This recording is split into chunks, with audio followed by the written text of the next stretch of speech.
The primary reason for doing this study is that India is facing a major challenge of antibiotic resistance.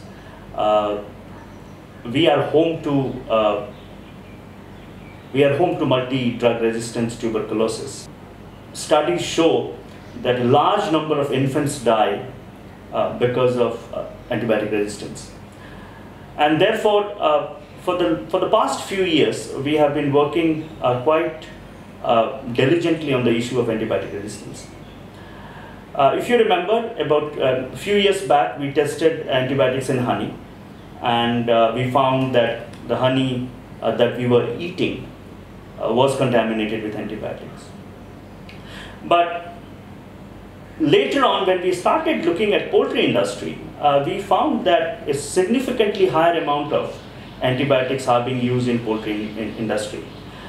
We don't have any data, but our ground truthing show that maybe much more amount of antibiotics are being used in poultry industry than in humans in India. And we also know that antibiotic resistance moves from animals to humans. If you misuse antibiotics in animals, then they too develop, the bacteria in animals too develop antibiotic resistance, and that bacteria can move from animals to humans. So the primary, once we got all these information together, it was but natural for us to look at antibiotics in chicken.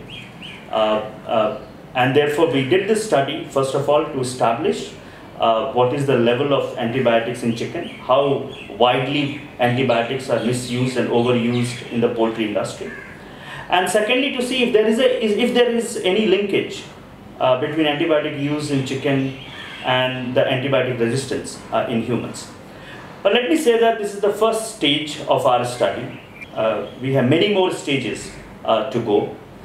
In the first stage, we have established that antibiotics are being widely misused and overused in India in the poultry industry. In 40% of the chicken samples that we tested in the National Capital Region of Delhi, we found one or more than one antibiotics.